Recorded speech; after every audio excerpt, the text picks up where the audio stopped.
자, 시작합시다. 자, 이번 시간에 이제 148페이지 납세 의무자 봐봅시다.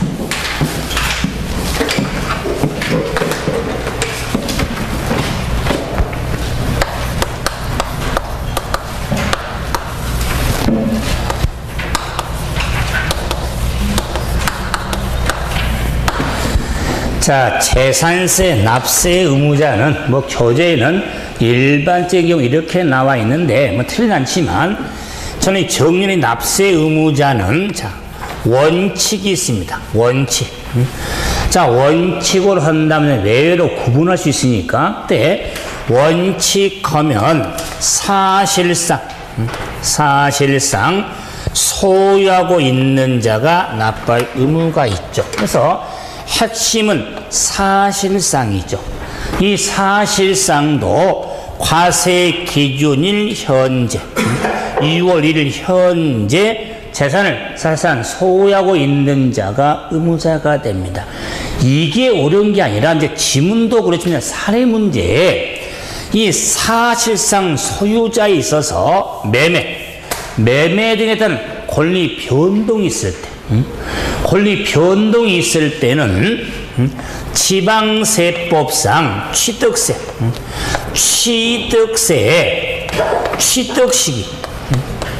취득시기가 도래어 취득한 자를 사실상 소유하고 있는 자로 봅니다. 자, 그래서 이 취득시기가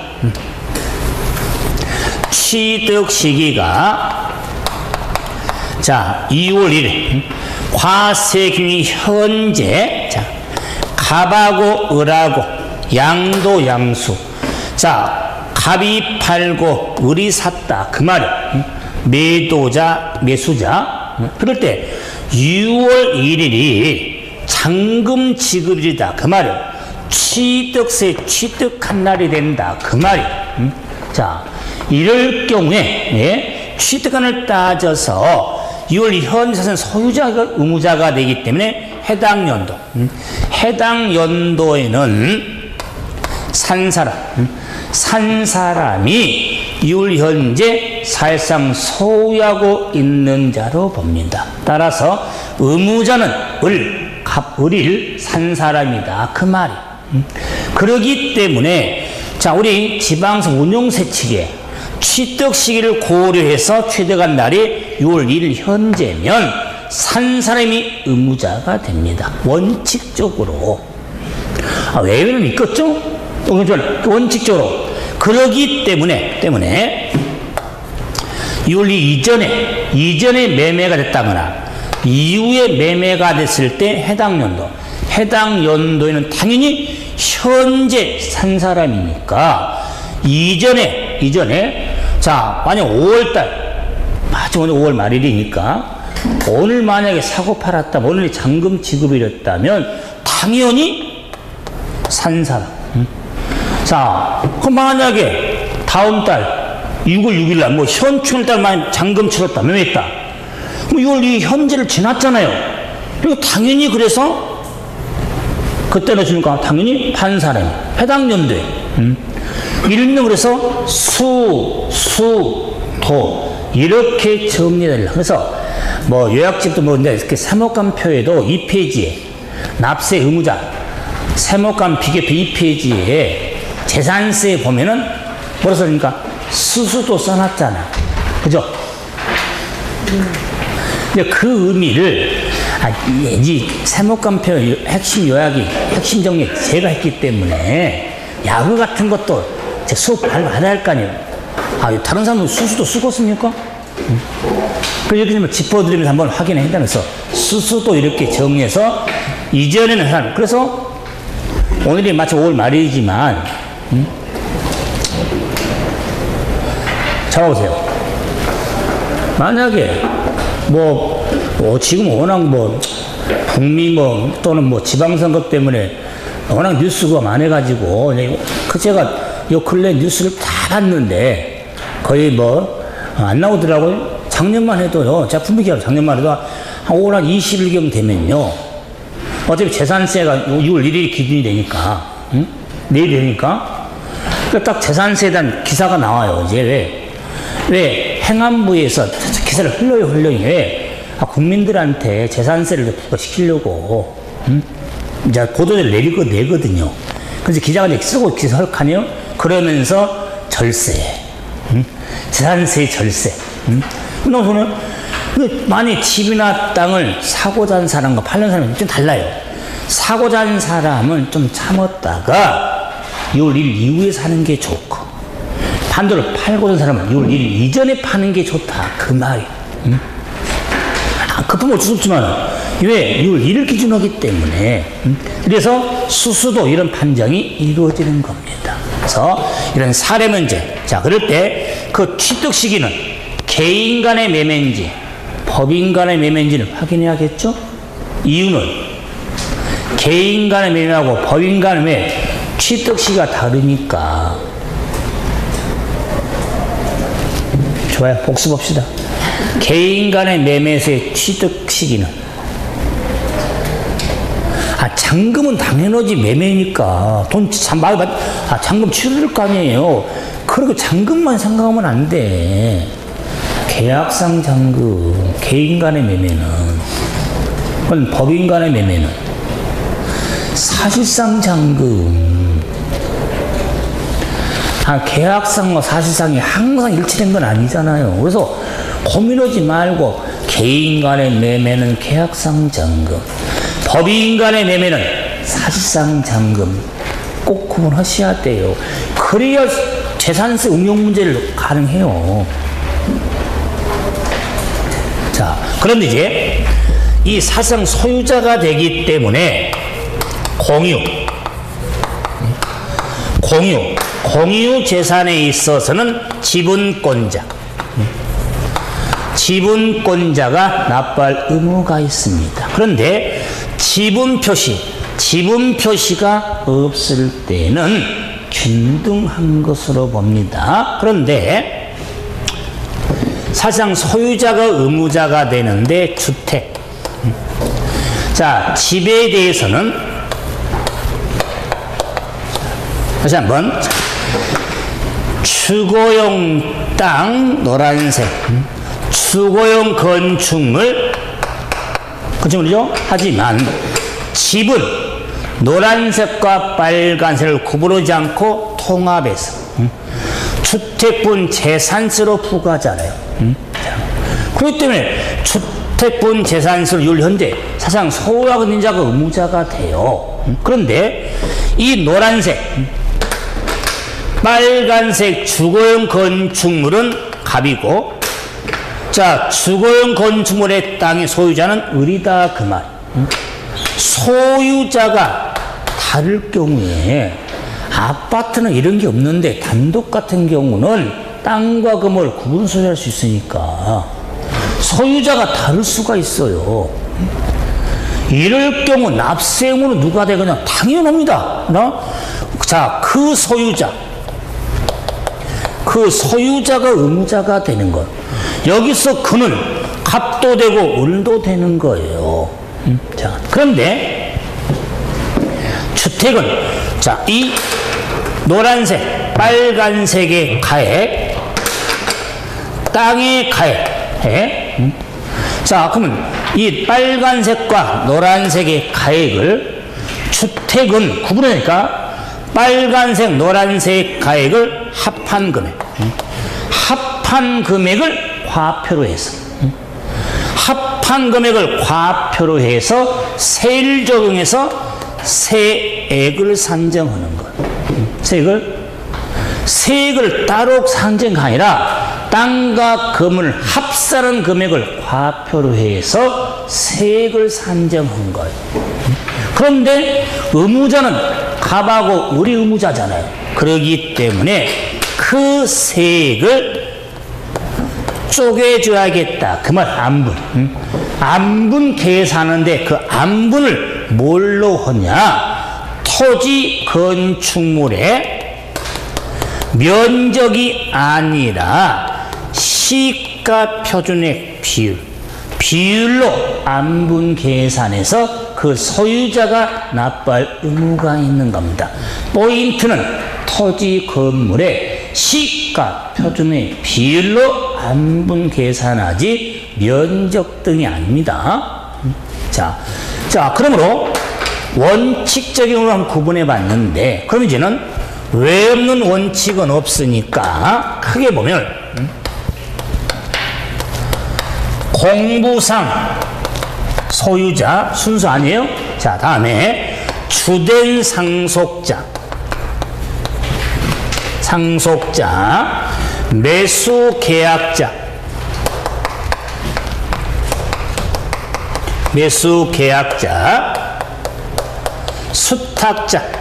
수탁자, 사업 시행자, 사용자가 납부할 의무가 있습니다. 그래서 재산세 납세 의무자의 외외적인 의무자 끝 위에는 없어요. 그러면 재산세는 원칙은 사실상 소유자, 외외적으로 공부상 소유자, 주된 상속자, 매수 계약자, 수탁자, 사업 시행자, 사용자가 납부할 의무가 있습니다. 그럼 보세요. 제가 원칙이 사실상이라면 외외 없는 원칙 없죠? 그럼 외외적으로 케이스가 나와야지. 예외적인 경우. 다른 경우 없으면 원칙이라 필요 없잖아요. 그 재산세는요, 재산을 사실상 소유하고 있는 자가 납부할 의무가 없어. 경우가 아니에요. 재산세는 소유하고 있는 자가 의무자가 되는 거예요. 근데 공부상 소유자가 되려면 권리의 변동이 생겼어. 변동이 생겼으나 이를 신고를 안 해서 사실상 소유자를 알 수 없을 경우에는 공부상 소유자가 의무자가 된다. 당연히 원칙은 사실인데 변동이 생겼는데 이 변동 신고를 안 해서 과세권자가 그 재산이 누구 건지를 알 수 없으면 부과를 못하면 답답하잖아요. 그때 외외적으로 공부상 소유자한테. 그래서 핵심은 신고하지 아니한 때. 이게 포인트다. 그 말. 변동 신고. 세금 신고가 아니라 변동 신고. 하지 아니한 때는 공부상 소유자가 의무자가 된다. 그래서 오래 기억하는 방법은 공부를 잘하려면, 합격해야 되죠? 공부를 잘하려면 신고 여부가 중요하다. 그 말이. 신고 X면 공부. 만약 신고 O면, 신고한 경우에는 사실상 소유자. 사고 파는 거나 팔고 살았다는 신고했으면 산 사람 알 거 아니에요. 안 그래? 나 팔았다고 신고했으니까. 기초지문. 그래서 신고 여부에 관계없이 사실상 소유자 틀렸잖아. 신고 여부에 따라 달라진다. 그 말이. 자, 그런데 이제 종중재산, 개인 명의로 된 종중재산임에도 신고하지 아니한 때 공부상 소유자가 납부할 의무가 있습니다. 종중재산. 자, 신고지 아니한 때. 자, 다음에 주된 상속자는 상속 개시된 재산으로서 상속 등기하지 아니하고 사실상 소유를 신고지 아니할 때 주된 상속자. 이때 주는 누구로 보냐면 첫째는 민법상 지분이 가장 높은 자가 1순위. 지분 높은 자가 둘 이상이면 나이 먹은 게 죄다. 연장자 순으로 간다. 그 말. 핵심은 지분이 가장 높은 자가 1순위가 됩니다. 다음에 매수계약자. 매수계약자는 국가 국가지방자치단체 조합과 갑돌이가 연부 매매계약을 체결하고 사용권을 무상으로 부여받을 경우에 매수계약자 갑이 납부할 의무가 있지 국가 등이 아니다. 그럴 때 이 국가 등은 비과세 대상 국가 등만 됩니다. 일반 법인은 매수계약자가 아닙니다. 왜? 일반 법인은 자체로 세금 부과할 수 있으니까. 예, 국가소유자는 부과할 수 없기 때문에 매수계약자에게 의무를 부여하려고 구분하는 거예요. 그렇기 때문에 이 국가 등이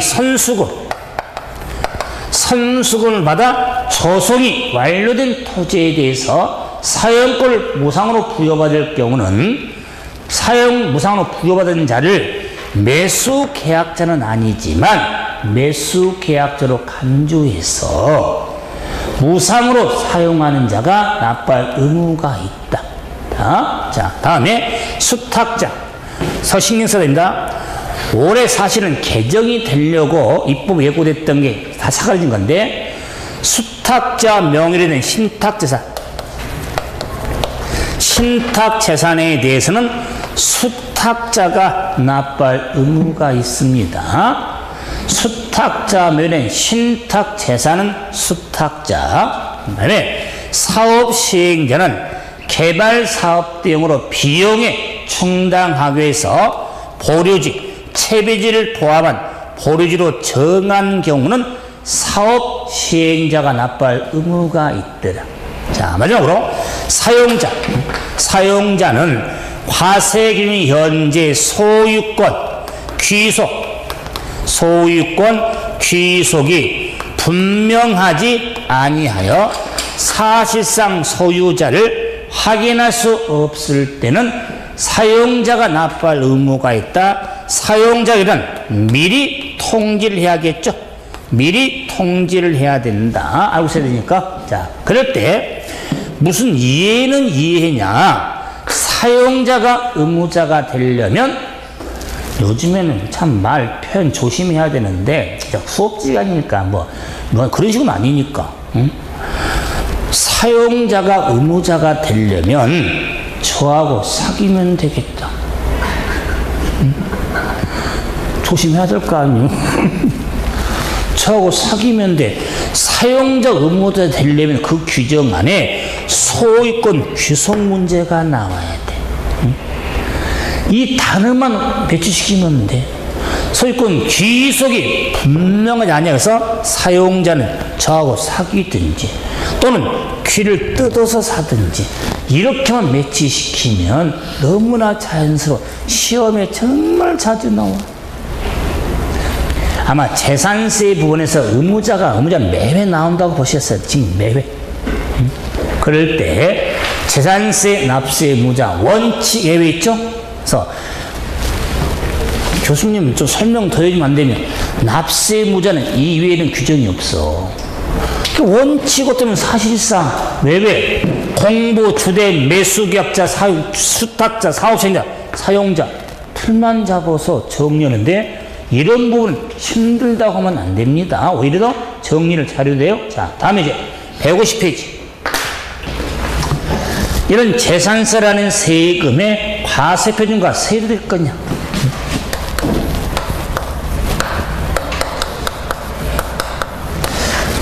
난 마침 그 날짜를 보니 오늘 5월 31일이잖아요. 오늘이 여러모로 수업하기는요, 설명하는 데는요, 참 여러모로 오늘 많이 정리했는데, 특히 재산세는 내일이 기준일이잖아. 내일 6월 1일. 중요하고, 오늘 있잖아요. 땅을 공시를 해요. 개별 공시지가. 땅 가격. 몰라요? 여러분 땅 안 가졌어요? 오늘 공시를 했어. 집은 4월 말에 했고 이미 땅에 대해서는. 그게 지금 과표를 공부할 때도 기본이에요, 지금. 그럼 자, 재산세 과세 표준은 지금 나오면은 단다시 토지, 건축물, 주택, 선박, 항공기로 구분해서 특히 토지, 건축물, 주택의 과세 표준과 선박, 항공기로 구분해야 됩니다. 구분. 그래야 한다. 자, 이럴 때 토지, 건축물, 자, 주택은 지방세법에 따른 시가 표준액, 시가 표준액의 공정시장가액 비율을 곱하여 산정한 가액. 그런데 선박, 항공기는 지방세법에 따른 시가 표준액으로 합니다. 끝. 근데 가장 단순하게 말하면 부동산은 고박이익을 해야 돼. 고박이익. 그런데 선박, 항공기는 고박이익이 없습니다. 그런데 제가 아무리 바빠도 한번 질문 한번 해서 한번 OX 한번 해봅시다. OX 질문. 자, 뭐 있으냐면 재산세 과세 표준은 시가 표준액의 공정시장 가액 비율을 곱하여 산정한 가액으로 한다. OX. 그러면 또 다른 OX.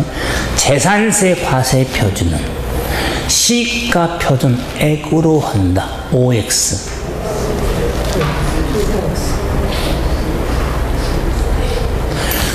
기출 질문이요. 기출 질문. 질문. O인지 X인지. 그랬지만요. 앞에 지문도 X고 뒤에 지문도 X입니다.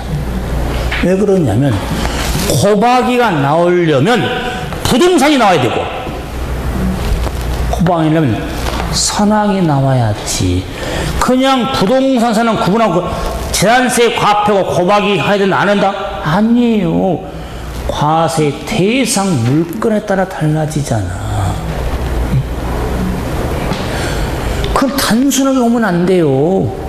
그리고 복잡도 안 해. 왜? 어차피 시가 표준액으로 하니까 고박이 있는 이 차이예요. 그때 시가 표준액은 토지 시가 표준액은 집하고는 공시가격, 땅은 어느 공시한? 개별 공시지가.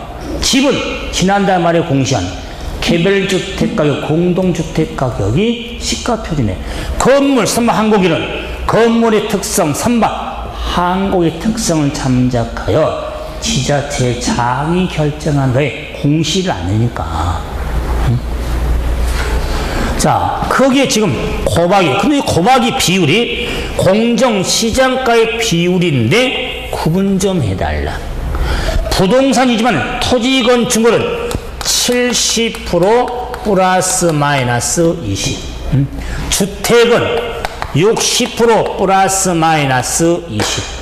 자, 그래서 20% 더하고 빼야 되니까 50에서 90%, 40에서 80%다. 그 말이야. 그런데 현행 지방세법 시행령에 토지 건축물은 70%를 곱하라.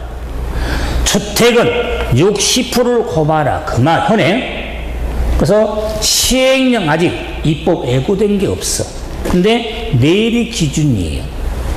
내일이 기준인데 6월 달에 가서 개정시키려고? 못해. 그러면은 이미 내일이 기준이니까. 그럼 올해는 70% 60% 갈 것이다. 그 말이에요. 원래는 보유세 지금 인상하려고 너무 많이 했었어요.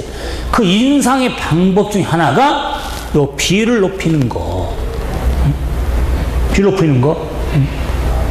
그런데 일이지만은 내일이 기준이기 때문에 의무 성립이 지난 후에 어떻게 세금 소급합니까? 안 그래? 그러기 때문에 대신에 내일 공시하는 오늘 지금 주택가격 지난달에 토지가격이 공시가격이 많이 상승이 됐어. 많이 그만큼 올랐어요. 오늘 또 보니까는 그 결혼시가가 평균 한 상당히 그 퍼센트 올랐던데, 전국 평균 봤을 때도. 집은 더 올랐고. 근데 이러다 보면 이게 높아지면 값이 높아지면 당연히 세금이 많아지는 거예요. 그러면 세수가 는 거예요, 그만큼. 지방세수가. 자, 그래서 고박이 헌안에서 60% 정리했는데, 마지막 보세요. 이 과세 표준은, 재산세는 개인이 소유하든 법인이든, 재산세는 고민 없어. 개인이든 법인이든 시가 표준액을 기준합니다. 거기에 고박이 하냐 아니냐의 차이점입니다. 자, 그런데 이제는 재산세, 세율. 재산세, 세율 하면은 지방세 세율로서 표준세율. 표준세율을 따릅니다. 자, 근데 중과세율이 있습니다.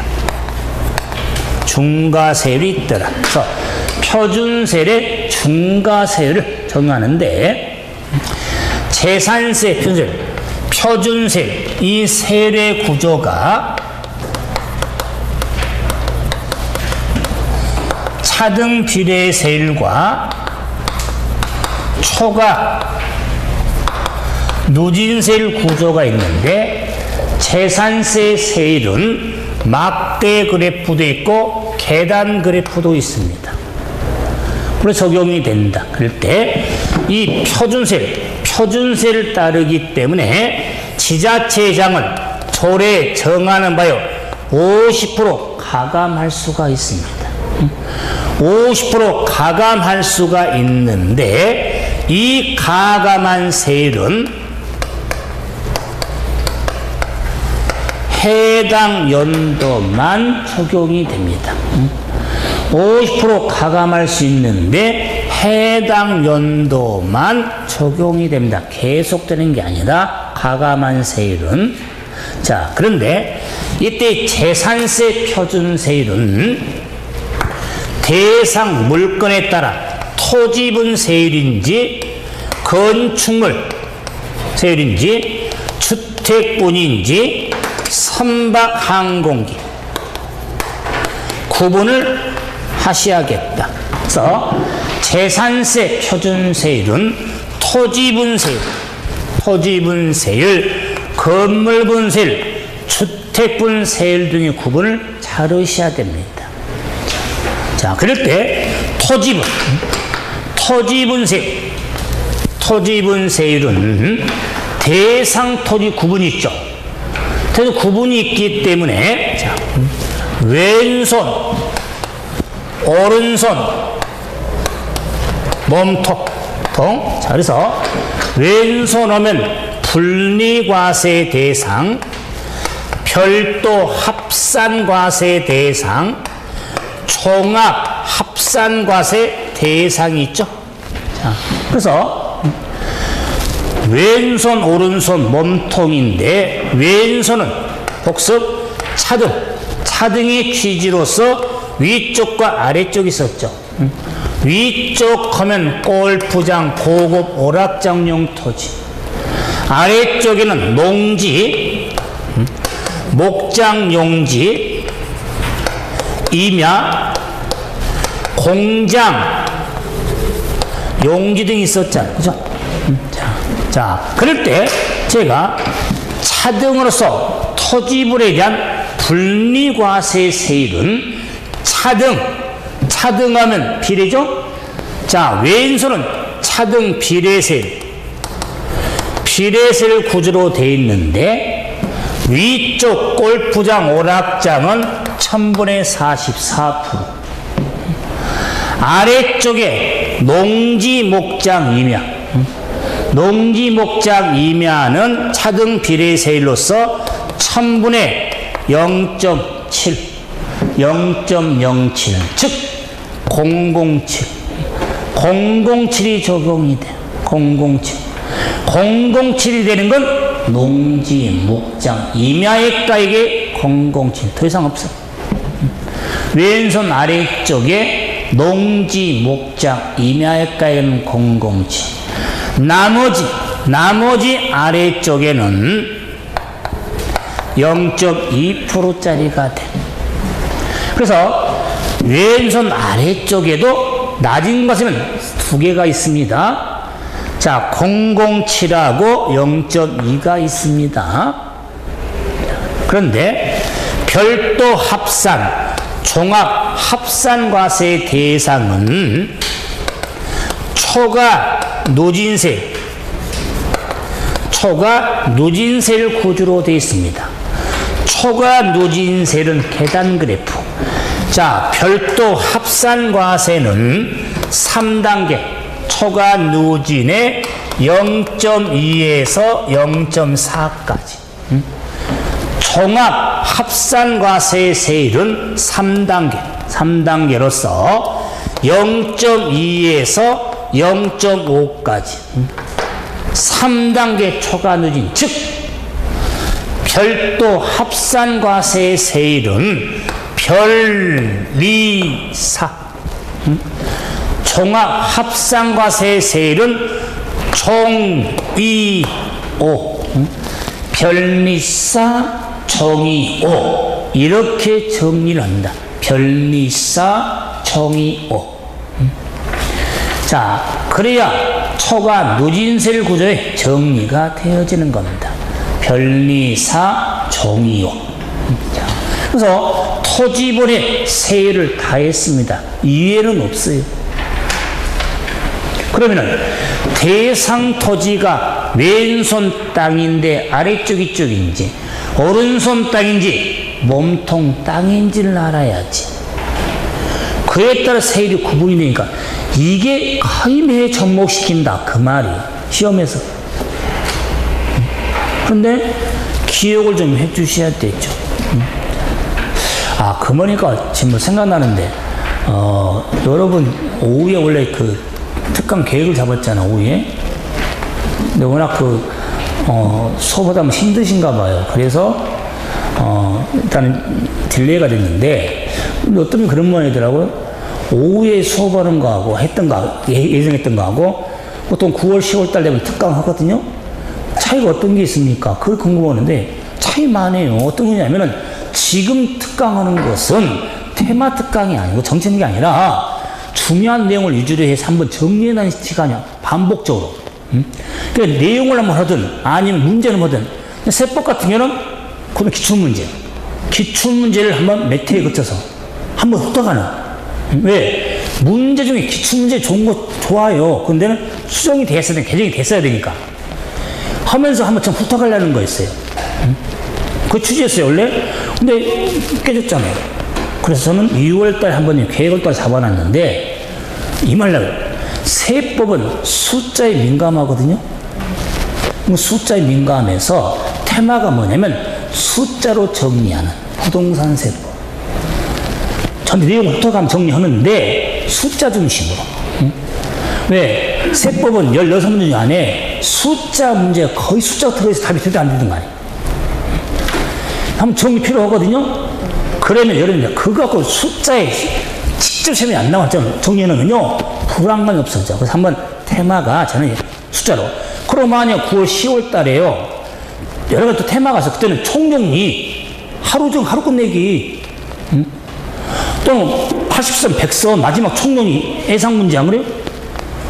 그래서 여러분이 오후에는 특강하고 9월 10월 달은 특강하고 하는데 엄청 차 있었던 거였어요. 과목별로. 그래서 이제 이번 오후에는 못하니까 제가 일요일 6월 달에는 하루 정도 하루 한 6, 7시간 해가지고 한번 점검이 차로 따로 나가거든요. 한번 계획을 잡고 있으니까 한번 생각해 보시고. 그래서 말은 어차피 세법 숫자에 4%, 0.07, 0.2, 별리사, 종이요 이런 숫자들 있잖아요. 100% 기억하셔야 돼요.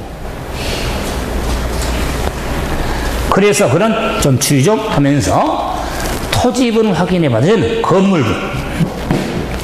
건물분 재산세 세율은 비례세율밖에 4%짜리 0.5짜리 0.25짜리 3개의 세율이 있습니다. 그래서 자, 그럼 건물분 재산세는 비례인데 4%는 골프장, 고급 오락장. 이래 써졌죠. 여러분 그래요? 교수님은 시간 너무 모양인데 이게 골프장, 고급 오락장 무슨데 4% 똑같은데 왜 또 씁니까? 이 4%는 토지분, 이 4%는 건물분. 해운제 골프장은요, 토지분은 9월 달에 보내고 4% 적용해서 건물은 7월 달에 보내고, 그래서 토지분 세율을 이미 했고, 건물분 세율이다. 그 말이. 자, 저는 0.5, 이거 설명할 때마다 사실은 여러분 이제 기억하는데 특히 올해 마음이 안 좋아요.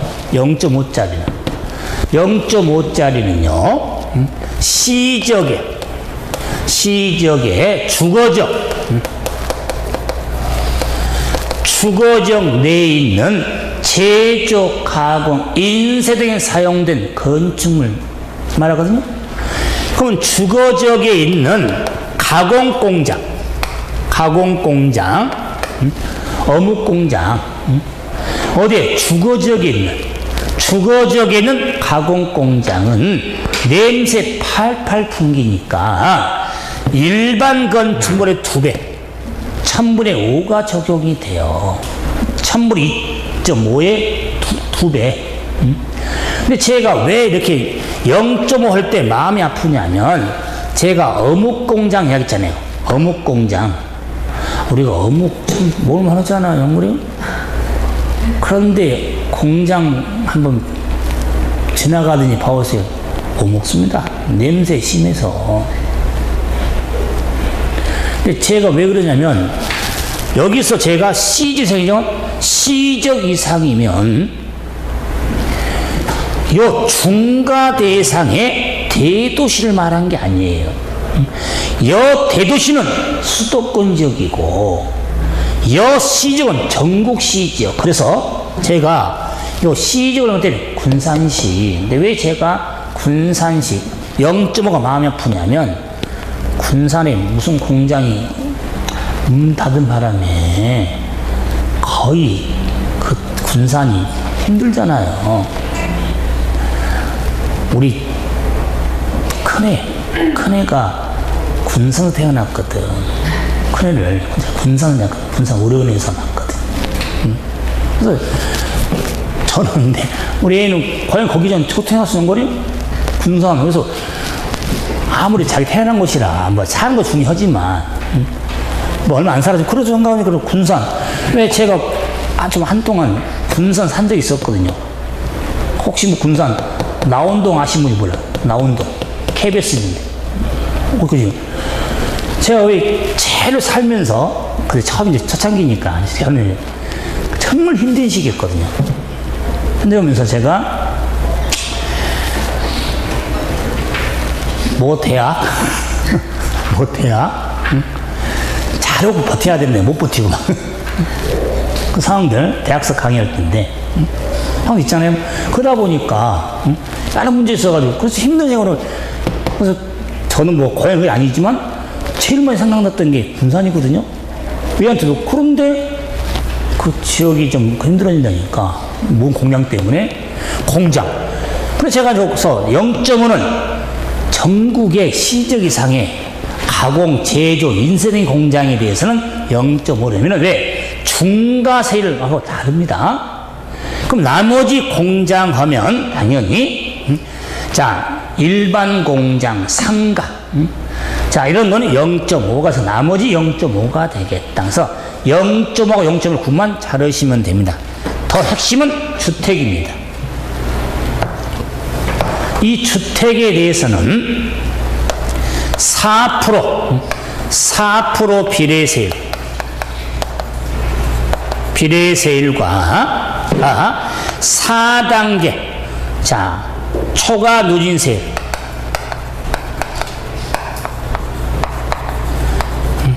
0.1에서 0.4까지. 자, 그래서 재산세, 주택분세율은 두 개가 있습니다. 그거는 4% 비례세율과 4%가 4단계 초과준세. 그러면 4% 비례세율은 별장. 별장은 4% 비례세율. 그럼 별장 외 주택은 4단계 초과 누진에 주1사라고 그런다. 주1사. 주1사가 적용이 됩니다. 주1사. 적용된다. 자, 그래서 그럼 별장 외 주택 하면은 뭐가 포인트냐면 재산세는 지방세법상 사치성 재산인 고급주택 개념이 적용되지 않습니다. 그러면 고급주택이 없다 그 말이 아니라 재산세는 고급주택을 하더라도 별다른 취급을 안 한다 그 말이에요. 그 재산세를 부과할 때 일반 주택과 마찬가지로 주일사로 부과가 되지 4%짜리가 아니다 그 말이에요. 시험 제일 많이 나온 부분. 재산세는 고급주택 개념이 적용되지 않습니다. 따라서 4단계 주일사가 적용이 된다. 이게 주택분 재산세 4% 비례와 주일사. 자, 다음에 선박하면 고급 선박은 5%입니다. 나머지 선박은 0.3. 항공기 0.3 하나밖에 없습니다. 자, 그래서 재산세는요, 고급 선박은 5% 비례입니다. 사치성이지만 5% 비례. 나머지 선박은 0.3. 항공기는 0.3 하나고 있다. 따라서 재산세, 표준세 전부 이외는 없어요. 자, 그런데 이제 재산세는 요 중과세율인데 중과세율은 대도시 내 공장 신증설용 건축물. 여기서 대도시라 하면 수도권 정비계획법에 따른 우리가 과밀억제권이요. 16개시 서울로 지나. 자, 그렇다면 공장 신증설이니까 취득세 중과 대상. 자, 그런데 공장 건축물이니까 0.25에 5배. 5배 중과가 있습니다.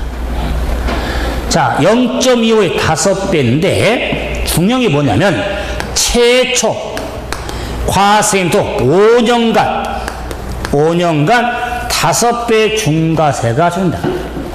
매년 부과니까 5년간 5배 중과세가 적용이 됩니다. 그래서 재산세에 있어서 표준세율과 중과세율에 있어서 자, 출발 잠깐 봐보세요.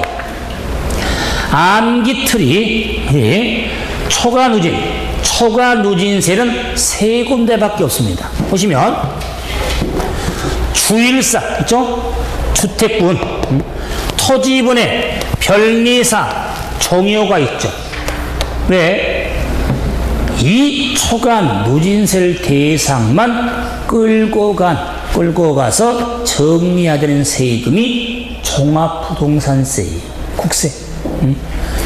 종합부동산세 대상은 재산세, 초과 누진세 대상만 종부세 대상이 되는 겁니다. 그러기 때문에 세율이 같다는 게 아니에요. 종부세하고. 잘못 이해하신 분은 재산세 세율과 종부세율이 같구나. 아니에요. 그 재산세, 누진세를 대상만 종부세 대상이 된다는 거. 정리가 필요로 하죠? 자, 그래서 주일사, 별리사, 정효 이렇게 정리가 되는데, 자, 우리 교재에는 좀 설명해야 할 부분이 있는데 그 부분이 조금 정리하는데 조금 설명할 텐데, 주택분에 대해서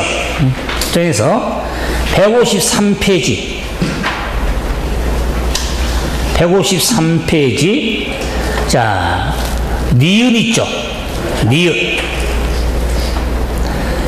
153페이지 상단에 별작 외주택의 니은 있죠?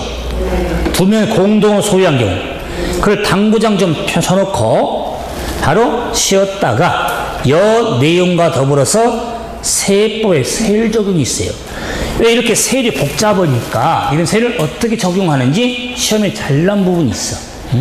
이걸 좀 정리하면서 그래서 우리가 도시적분 이런 내용 비것을 정리하게 될 겁니다. 자, 쉬었다 합시다.